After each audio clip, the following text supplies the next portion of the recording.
Welcome back. I'm playing Warhammer 40,000 Battlesector, and we'll get started on our next tournament match here. We're going to be playing on the Scrapyard. I am playing as the Chaos Demons, and we're going against the Blood Angels.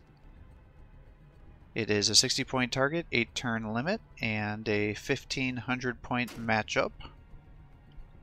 So I think the Hellhound should work out pretty well for us here. I like this matchup here with the 2 Bloodthirsters, the 3 Bloodmasters, 2 Bloodletters, and the rest are all Fleshhounds here.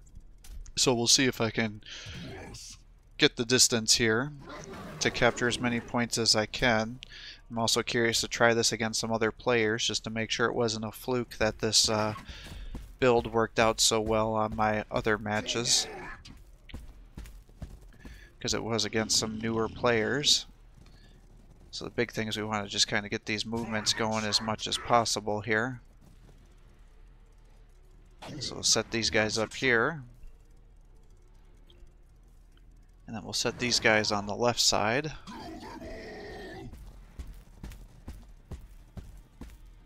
And run these guys down. That should be good.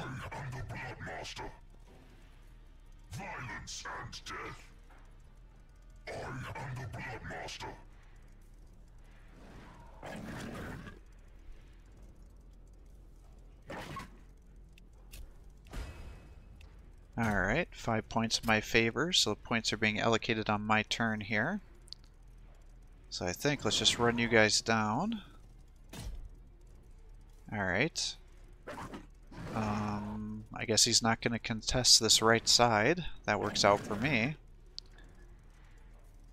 So if he's not going to contest that, I guess we'll run you down here. So he's got the heavy incinerators here. He's got Furioso Dreadnoughts with their standard kit. So he's just trying different builds, I guess. I don't think this is going to pay off for him. I think if you're going to do Furiosos, you want to use the Heavy Flamer variant, because that only costs a slightly increased amount of points, and that'll allow you to just easily take these points from me. Now, unfortunately, I can't quite reach what I need over here. Let's run you down here. Okay, somebody's shooting. Alright, what do we got? Heavy plasma incinerators.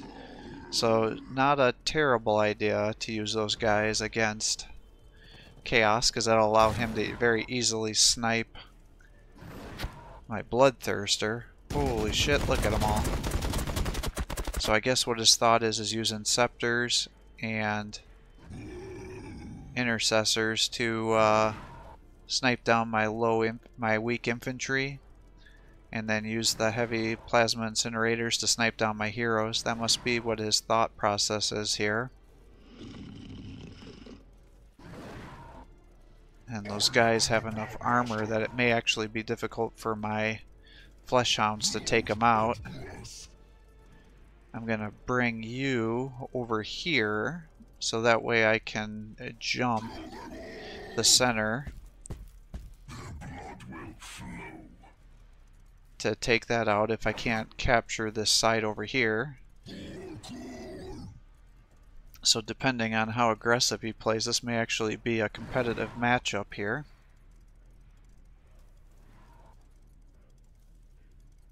But we got 3 points here.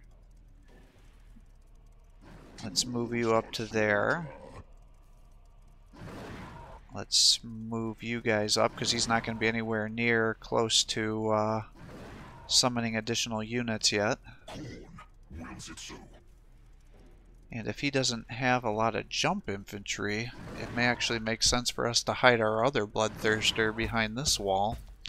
And then we can just jump into him depending on positioning. And we'll turn you, so that way his lieutenant can't get flanks on you. And we'll just run you down to here, and then I can summon guys to hold this point next turn, depending on what they are.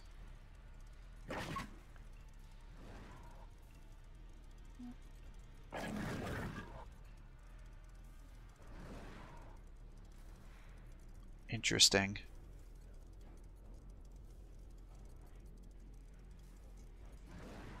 I feel like I should keep advancing forward. Maybe if I put you behind here. Because if he engages me, I really want to take out that lieutenant if I can. Yeah, he's got multiple firing lines set up here. So it's going to be getting into combat as fast as possible. So 20 to 5. What are you going to do? Is he going to melee me? He sure is. Alright, well, that's unfortunate for him, because now...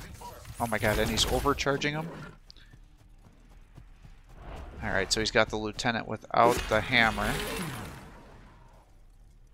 He's going to use these guys to body block, which makes sense because they have so much armor. They can be hard to kill. And then they also have pistols, so if I charge them, they'll get reaction fire.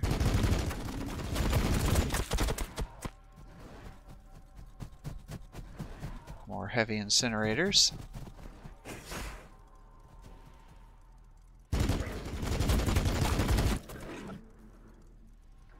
Oh my gosh, he's just sacrificing his health here.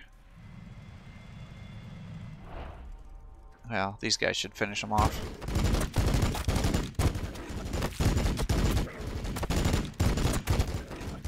Yeah.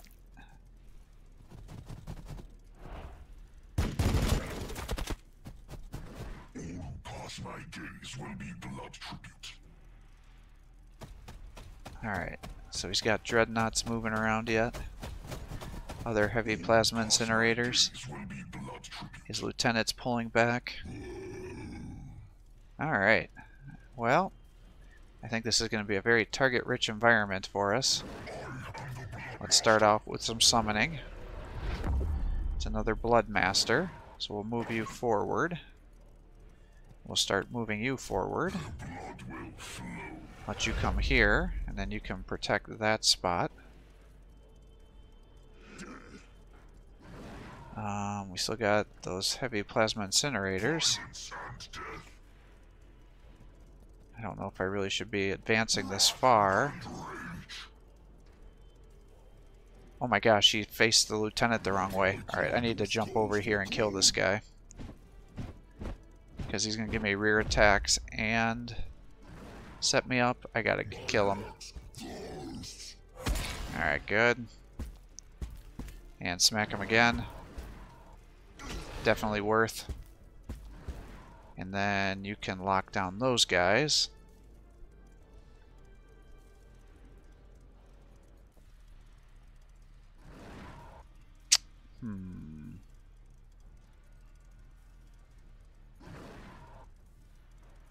I guess let's run you over here. Let's run you up. Oh, we got another Bloodmaster.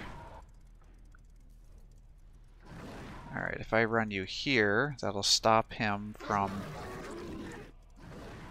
getting zone of control, and then I can do the charge, which will increase the amount of damage, which I definitely need. Okay.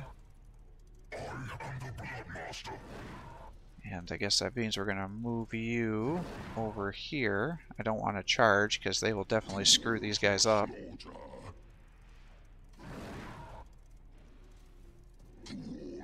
Ah, that was a mistake. I ended up losing my armor piercing. I could have maybe even killed those guys had I done that.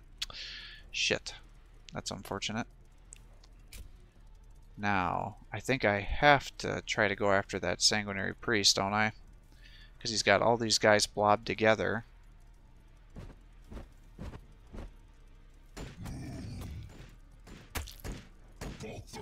Because if I can lock these guys down, that should be pretty huge. Alright, good.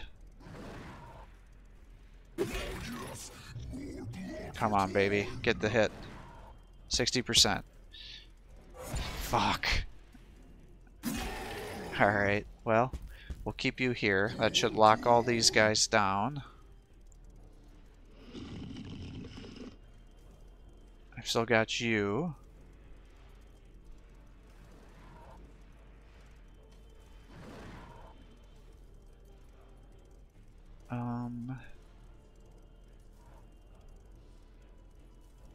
I bring you here... How do I want to do this? I can bring you there, smack here. He still has zone of control. Not anymore. Okay, here we go. So we're going to bring you over this way. We'll have you jump into here. And you can come over this way.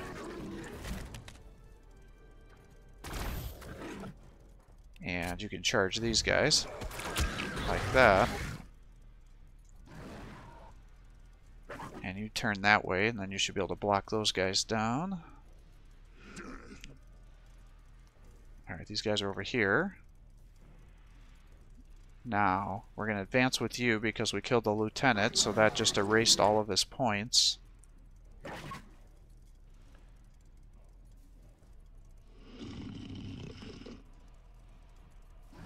Alright, these guys should all be locked down now, so that should work out for us.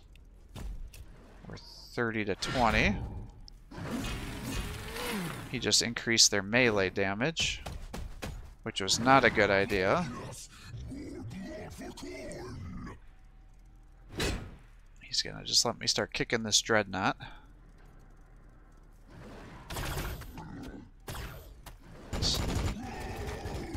Alright, they're shooting into this guy.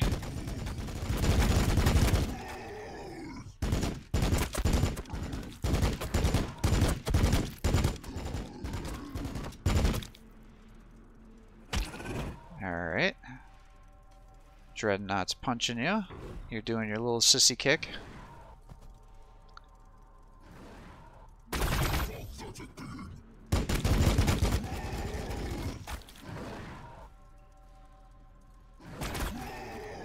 Yeah, see how much damage he did? You should have been pulled him back further, though, to be able to get better accuracy.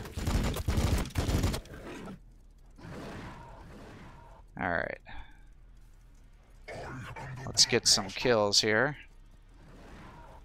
Run you up here.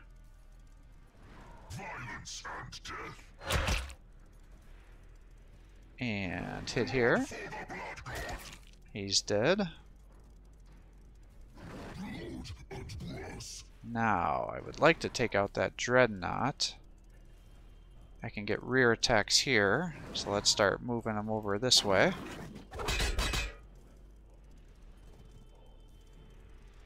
Pull you back.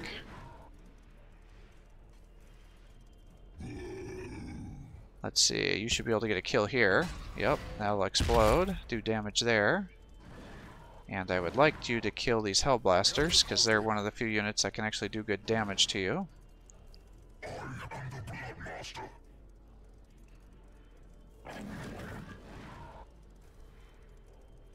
Alright, we'll move you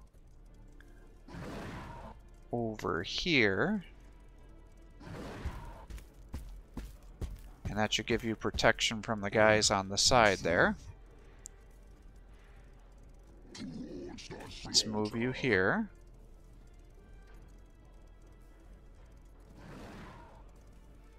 Let's move you forward.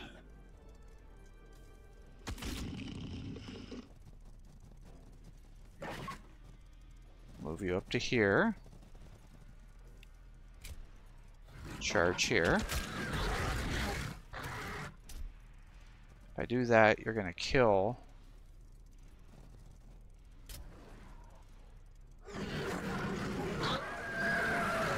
Yep, there you go. Perfect. So let's run you around the back here. Start running you over here. You can run over this way. You don't have to worry about body blocking those anymore. And you can come over here and start chopping these guys down. Beautiful. Move you up. Capture. Let's get you over here. Rear attack there. Good. I keep overextending myself though, because I need to have that Bloodmaster closer so I can increase the armor piercing that these guys are doing, but I think it's pretty obvious we're going to make it, though. So I don't know if it really even matters anymore. And then you can attack here. And then you can come over here and take this point. And that should give me every victory point location. And we'll run you down here, and this should kill him. Ah, just short. There you go. Victory is ours. Nice, easy victory. Yeah, I definitely think that this loadout works well.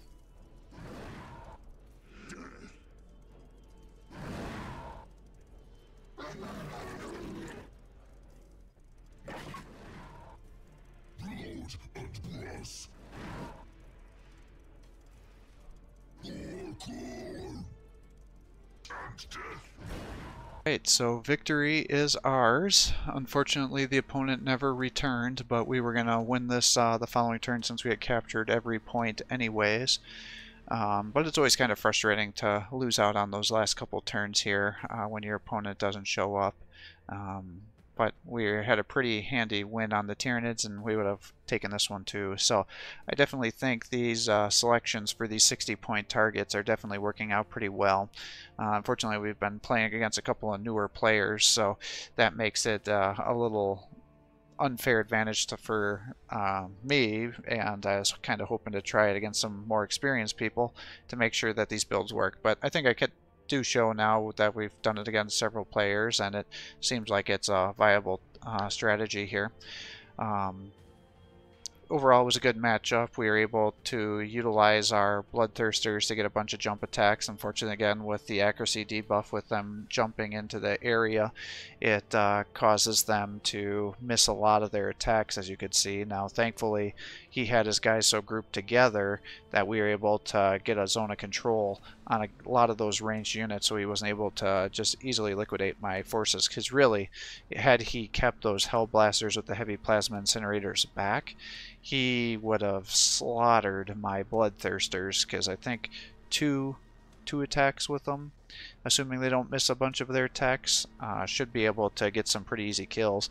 Now, he was empowering them to shoot low-tier units, which not only caused them to suffer some damage, but it then made it unavailable for when he wanted to actually be using those attacks to snipe my own guys, because getting the additional damage and armor piercing allows you to do additional bonus damage against the Bloodthirsters, which really have no armor. And then, had he been racking up those kills, he then should have used the Chalice to give himself some bonus momentum, increasing the melee. So, you know, there was definitely some buffs that he wasn't using appropriately. Now, he went with the lower tier Lieutenant this time, which worked out okay, but again, you always have to remember when you're playing this game about your covering your corners in terms of making sure you don't get flanked, because by allowing me to get that flank attack, it gave me bonus damage and accuracy against his units and allowed me to easily slaughter that lieutenant. And had he been facing the right way, not only would I have taken damage, but there's a good chance I wouldn't have actually killed that lieutenant, because as you can see, with a 60% chance to hit, I probably would have missed some of those attacks, and then I would have given him some bonus command points with the other kills I was doing on his units to allow him to at least at a minimum do a strafing run on me. I don't think he would have had enough for 2 points to summon in an assault squad, but I was kind of keeping some forces back in case that occurred. But because I was able to keep sniping his command units, it didn't work out for him. Now, the Dreadnoughts are definitely a powerful unit, but they're not great in melee. I mean, they can take out light and heavy infantry, but the Librarian is the one you want to use if you're going to be using the melee Dreadnought. Really, what the Furioso has as its advantage is you can give it a heavy flamer or a multi-melta, and that can do significant range damage with armor piercing, turning them into a great anti-vehicle unit, or turn him into a great anti-infantry unit in exchange for that bolter, and that would allow him to kill all of those fleshhounds that were there to release his units from that zone of control, and then allowing him to hold the points and then get those Hellblasters back to keep sniping those Bloodthirsters.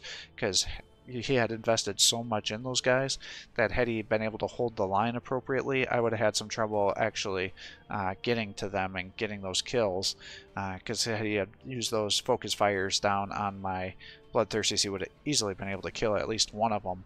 And then in the time it would have taken me to mop up that one area, he could have done a lot of damage on the other side too, especially had they had some flamers. But by not having the flamer, he just didn't have good enough units to be able to snipe down my forces, because he didn't have enough to take care of the fast moving flesh hounds. Those Inceptors, I think they are, the ones that have the pistols. You know, certainly if you give them the plasma pistol variant, they're actually good against taking out the leaders too. So that's kind of the best of both worlds. That's definitely a variant I recommend.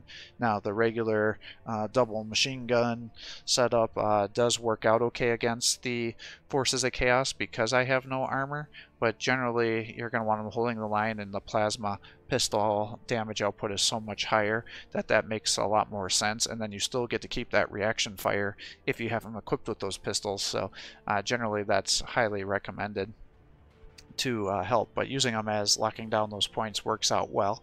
Unfortunately for him, I did get some blood letters, and they have pretty good armor piercing, and then had I gotten those blood masters in a little bit, they're pretty good at doing armor piercing damage too, so it allows me to kind of nullify that situation.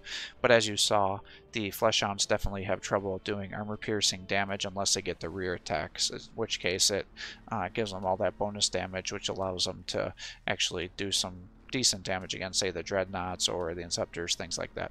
Again, you guys know, if you've watched my videos, I hate the basic bolter infantry for the Space Marines. Had he used his grenades, he may have been able to get some bonus, actually done some decent damage with them, but for the most part, had he had assault marines instead, he would have been able to do significant damage to all my units. He would have been able to throw crack grenades.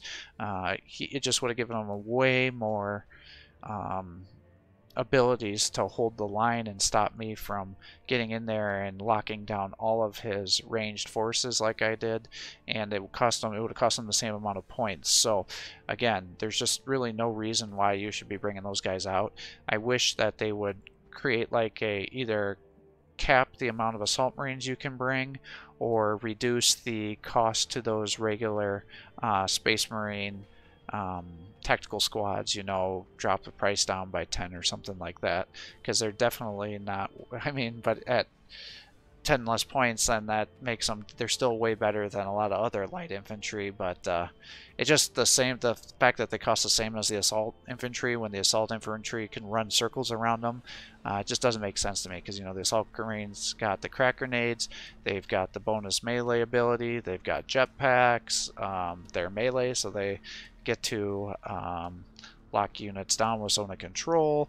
They can get flank attacks, they can get hand flamers. I mean, there's just so much utility there that the regular Space Marines just don't. I mean, they effectively have light infantry bolters, and even the one that, because you either go with a really light version that has a lot of shots, in which case you can squad wipe. You know, Tormagons maybe do some really good damage against bloodletters, and then they have their bonus damage ability, but then they take increased damage in melee, so that allows them to get slaughtered, especially, say, against the Forces of Chaos, which are pretty much all melee. So they're just not a great pick, because it takes several grenades to wipe out a squad, and given that you need to kill as fast as possible, they're almost always the wrong option, especially facing the Forces of Chaos here. The only time I've really seen them be viable is when you're playing against swarm tactics with the Tyranids, because that's what they were built around, is a single player campaign, or a couple of people I've seen do some interesting things against Tau matchups, but again, you're generally able to still outshoot them because of the point values. With your Breachers and Pathfinders, you'll kill a couple of them before they're able to kill one of your units because of all the crazy buffs that go on. But I'm not going to get on my tirade about how the tower too OP right now, I promise. In terms of feedback from my opponent, again, you got to keep those Hellblasters back. They have a lot of range, they do a ton of damage, but you can't leave them up in the front like that, because then I was able to close the distance, lock them down, and just totally neuter them. perhaps this would have been one of the few cases where I'd recommend doing that withdrawal fire, so you could have then spread them all out, so that way I'd have to choose directions to attack you. That didn't work out well for you. And then remember that the dreadnoughts, if you're doing the regular loadout, have that frag cannon assault, and that would have done way more damage to allow you to easily mop up squads with the lieutenant if you're using him in his melee with his chainsword, or some of your other units that all do lower tier damage but have a lot of shots. That would have been a much smarter way of doing it instead of just getting 3 overkilled models when you're attacking with them. And then again, they can tank, they can do some decent damage, but really, I think using their heavy flamer loadout is just a way better use, or just go with the Librarian Dreadnoughts, which then will do a lot more melee damage and then have really good abilities that can help buff your units. And they also count as a commander squad, so they get 2 action points and can turn into your HQ if your other guys end up getting killed. And then remember, your lieutenant has all those bonuses to increase momentum gains, increase accuracy. I didn't really see you using any of those on your units, and that would have substantially increased their damage potential and viability and possible empowered, things like that as well. And then remember, the Sanguinary Priest has the Chalice, which gives you that increased momentum, which increases your crit chances, which will therefore increase the damage, and it sticks around for a couple turns. Same with the melee bonuses, so generally you want to spam those and then use as much as you can, and then use the healing ability to keep your guy alive, because had you say healed yourself and then in melee attacked, you would have got 2 attacks with that Sanguinary Priest instead of 1, and then getting him killed and then buffing up the melee damage to guys that really can't do melee damage. So just the order of operations there was kind of poor. Finally, don't generally, well, I shouldn't say always, because I have done this on tournament matches, but generally you don't want to abandon one whole side of the map, especially on a 60-point matchup where every little point counts because of how quickly the games end at that target, because it effectively allowed me to just keep that Bloodthirster behind cover, jump into your middle and get a bunch of kills, whereas normally I would have had to be a little more strategic with my plays. And it also allowed me to then totally encircle your units and just nullify the range, because you had no place to go since you had them all blocked together. And then once I was able to get lots of guys in there to get that zone of control with the melee, you just had nothing left to do. So hopefully that gives you some ideas on things to do differently. Alright, and with that, I will call quits here for the day. I hope you're enjoying these videos. If you are, please give my channel a like and subscribe to encourage me to post more content for you. And if you're a newer player like this gentleman is, and you need some tips, I have lots of multiplayer matchups that show multiplayer matches to give you ideas on how to use different factions. Or if you're totally new to the game, and especially if you're new to Warhammer lore, you're looking at all these different names like, what the hell does all this stuff mean? Check out my faction guides and unit guides for every faction, because I go in depth talking about every unit, what the different loadouts can do, how to use them, some different kind of builds for each unit that kind of synergize how to use it, what their abilities can do, and then I try to show the empowered ability versions as well. That way you can get an idea with what they can do, because sometimes it is just amazing what some of those empowered abilities can do, and they're not always obvious. They don't do what you think they would necessarily, and some of them just go crazy powerful once you get them once you empower them. So if that's something of interest, please check out those videos as well. But thanks for watching and have a great day.